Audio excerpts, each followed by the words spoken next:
안녕하십니까, 강영철입니다. 제가 지난주에 경상북도 그다음에 강원도 이렇게 해서 정말 제가 사랑하고 좋아하는 후배, 동료 이런 다이브 분들을 여러 번 만나고 아주 좋은 시간을 가지고 왔습니다.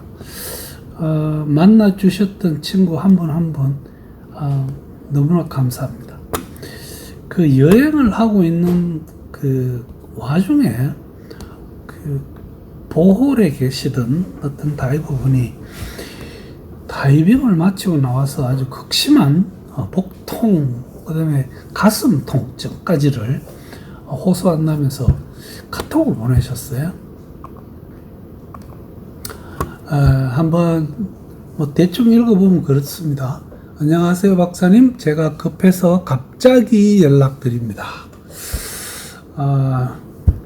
결론적으로 다이빙을 한번 하고 불편했는데 그냥 좀 잘 자고 약 먹고 진통제까지 먹고 상태가 좋아져서 그 다음날 다이빙을 또 했습니다. 근데 아주 심해졌나 봅니다. 그래서 일정을 다 채우지 못하고 다른 친구분들은 다이빙 나가는데 본인은 리조트에서 산소도 먹었고 이렇게 쉬고 있다고 합니다. 그래서 이거는 제가 집을 나가 있었기 때문에 이 노트북도 없고 해서 그냥 그 카카오톡 전화로 통화를 해서 한번 조언을 드린 내용입니다. 다이빙 후에 우리가 복통을 느끼는 것은 감압병일까요? 아닙니다. 우리가 소위 말하는 감압 질환, 그 안에는 공기가 팽창되면서 생길 수 있는 우리가 소위 말하는 압력상해라는 게 있죠. 그게 포함되겠습니다. 그러나 우리가 그 질소 버블에 의해서 오는 우리 상해요. 그게 일반적인 감압병이 그거는 아닙니다. 위장관의 압력상해라는 병이 있습니다. 그 다음에 비슷하지만 좀 다른데요. 위염이 아주 심해질 수 있습니다. 위산이 역류하면서 위의 입구 부분 혹은 위의 상단 부분에 원래 바닥에 깔려 있어야 될 위산이 치밀고 올라가서 이것이 쭉 식도를 따라 올라가서 식도염 그 다음에 후두에까지 염증을 일으킬 수 있습니다. 이런 놈들이 주로 다이빙 후에 복통을 나타내게 됩니다. 그래서 이야기할 수 있다면 예방과 치료, 그 다음에 계속 다이빙 해도 되는가, 이 정도까지 이야기를 한번 해볼까 합니다.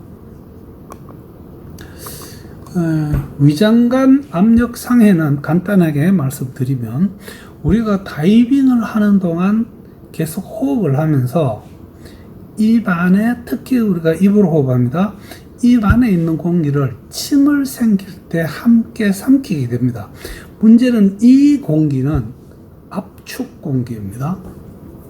그래서 위 안에 좀 압축 공기가 들어가면 이것이 상승을 할 때 팽창을 합니다.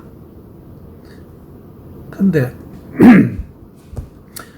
폐에서는 우리가 숨 참기 상승을 하지 않으면 커지면서 공기가 빠져나가듯이 위에 있는 압축 공기는 팽창하면서 식도를 따라서 밖으로 빠져나와야 되는데 이것이 갑자기 너무 커진다거나 혹은 이 공기가 커지면서 위벽을 막 긁어제끼는 경우도 있고 혹은 위염이 있는 것을 악화시킵니다.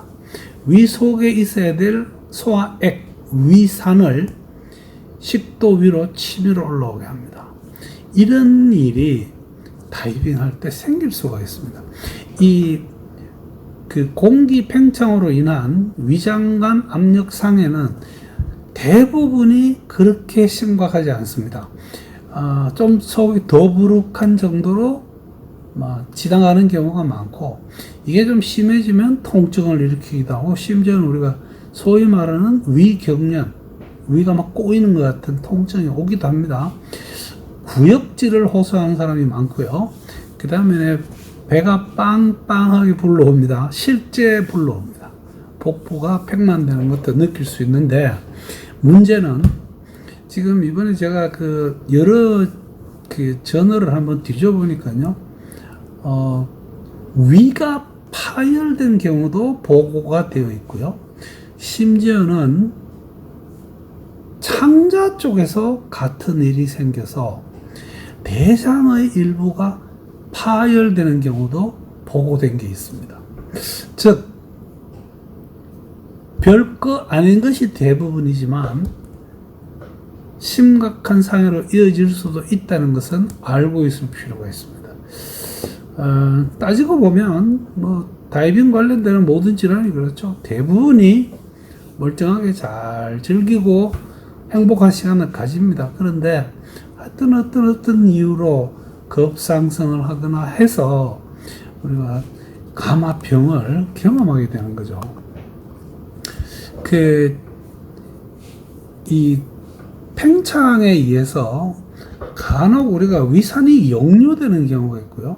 혹은 위염을 일으킵니다. 위산이 역류되면 이번에 문의 주셨던 분처럼 가슴에 통증을 느낍니다. 그래서 저는 그 글을 읽고 그냥 본인에게는 이 위식도 역류 질환에 대한 말씀을 드렸고, 본인도 그 병을 일부 가지고 있다는 것을 기억하고 있습니다.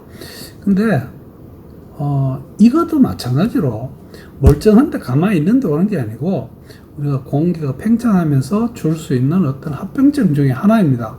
그래서 이 위식도 역류질환은 평시에 별 증상이 없는 분들도 있죠. 근데 증상이 없으면 그런 진단을 받을 이유는 없기 때문에 대부분이 가벼운 증상부터 아주 극심하게 불편을 호소하시는 분들이 있습니다. 결국은 이제 위장관 내에 있는 공기가 팽창하면서 위산의 역류를 조장하거나 혹은 위벽을 위험을 악화시키는 그 정도입니다. 그래서 이런 질병을 본인이 알고 있다면 다이빙 할 때 좀 알고 조심을 할 필요가 있습니다. 자, 우리가 다이빙 할 때 어쩔 수 없이 우리는 다이빙 중에는 입으로 호흡하죠. 그러면서 습관이 잘못 들면 침을 삼킬 때 입안에 있는 공기를 함께 식도로 삼키게 됩니다. 이게 하강하고 다이빙하는 중에는 계속 압력이 높은 그런 소위 말하는 이런 공기가 몸속에 위장 속에 들어갔다가 우리가 상승할 때 주변 압력이 낮아지면 팽창합니다. 이것을 예방을 해야 됩니다. 그래서 이런 분들은 내가 다이빙 할 때 혹시 침을 좀 자주 삼키는 것이 아닌가 한번 염두에 둘 필요가 있습니다. 그래서 알면 쉽게 예방이 됩니다. 근데 일단은 이제 이런 어떤 병이 정상이 물속에서 나타나는 게 아니죠. 다이빙 마치고 나왔을 때 이런 게 느껴집니다. 만약에 이런 분이 다이빙을 계속 하려면 병원에서 첫째 위식도 역류질환, 위염 이런 거는 내시경을 통해서 확진을 받아 놓는 게 좋고요. 그 다음에 다이빙 할 때는 삼키지 않는 것을 습관화들여야 됩니다. 의식적으로 다이빙 하면서 계속 내가 침을 삼키는 게 아닌가, 그러면서 공기를 삼키는 게 아닌가를 한번 염두에 두고 자신의 습관을 바꿔야 됩니다. 그러나 일단은 증상이 나타났으면 위염을 치료하는 여러 약들이 있습니다.